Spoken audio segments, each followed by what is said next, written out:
All right, everybody can hear me? Too loud? It's okay, all right. So thank you very much for finding the way today to Swiss Re.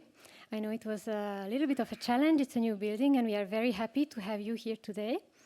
I would like to introduce Gianluca Antonini, the Head of Machine Intelligence and Strategy at Swiss Re, and he will welcome you today. I'm up? Yes, I'm up. Okay.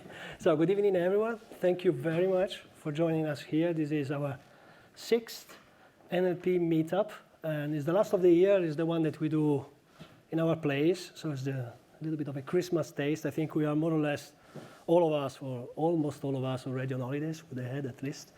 So let's see. I hope it's going to be of interest for you. Let me say a couple of things. I think I personally don't have a technical background in NLP. I did other kind of studies. I was still working on unstructured data, but image and video, computer vision, and that kind of stuff. And a few years ago, honestly, when I never said that text would have been so important today. I think, I tried to make some, the market desktop kind of research, trying to put some numbers on top of what is going to be an industry over the next decades. And as you can see, the numbers have quite a big variance still. But where they disagree in absolute terms, they all agree in the order of magnitude. So it's going to be billions, right? 5, 10, 20, 30, who cares now? But if all the institutes that try to make a guess how NLP is going to evolve over the next 5 to 10 years, all of them agree it's going to be in terms of billions. So if anyone in this room still has some doubts, I don't think you have, but if NLP is going to be important, well, I think certainly yes, right? And all the narrative on big data here truly apply, most of, I don't know how many peta, zeta, iota bytes, whatever you want of data generated every day. Tons of it is unstructured, and among those, tons of it is in a way or in another related to human language, right? So it's big. We all agree it's going to grow big. Why a company like Swiss Re is interested into NLP? Well, I did the very simplest things that also my son is 10 years old. He started to do, and actually he already started using Google and other similar tools. If you look for insurance documents, that's what you get. So, you have different kinds of documentation. Data exchange in this industry is still 80%, maybe 90%, I don't know how much exactly, but another big number. Information is exchanged in the form of documents, mostly. Okay, also for historical reasons. Probably insurance is not, I would say, the most efficient industry nowadays. It's not the most digitized, so that's also part of the problem. But certainly, sure, I would say that we have tons of very interesting, also from an academic standpoint, NLP-related problems. Okay? How people write. We have multi-language everywhere, especially Swiss Re is a global company. You have very narrowed, specialized languages. You can imagine insurance contracts or claims. So it's a bunch of legal, economic, and technical insurance kind of language. So it's very challenging. It's very interesting for people that have a background in the space, and you're all either academician or practitioners or any sort of jobs that are related to analysis of human language.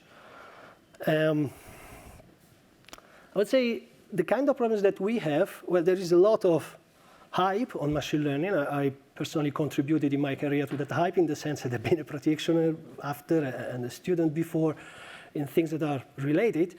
But I would say today, still, large majority of the machine learning that you see in practice is, unfortunately for us, unsupervised learning. So despite all the beautiful other methods that we see plenty of publications about, still what it actually works and guarantees at an industry level good levels of accuracy is still supervised learning. Now the problem is that Swiss Re is a company which is in a business where a data point is not 140 characters, is most likely 140 pages, at least. You can have even more. You have complex documents, you have text, images, you have tables, you have handwritten of any sort in every language, right?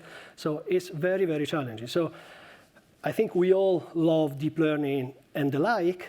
I don't think we have the right setup to approach these kind of problems only looking at those methods. And we are doing efforts internally. Maybe we are not the best. We can't compete with the MIT and Stanford labs or ETH or whatever. We are open to learn more.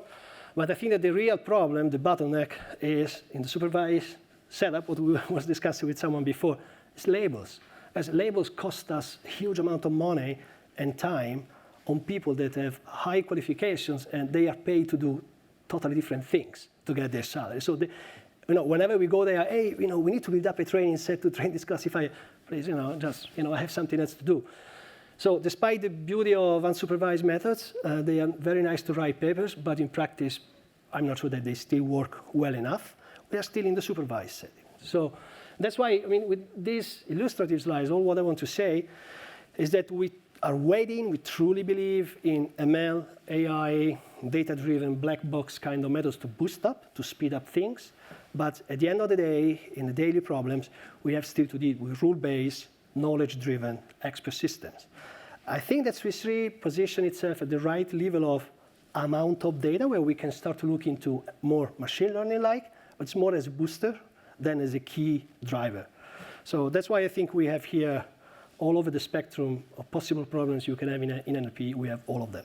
So with this, I want to close, and I hope, Cornelia, I stayed in my 4 to 5 minutes. I'm Italian, try to speak always too much. So I hope you will enjoy the day, and I don't know, Merry Christmas and Happy New Year to everyone.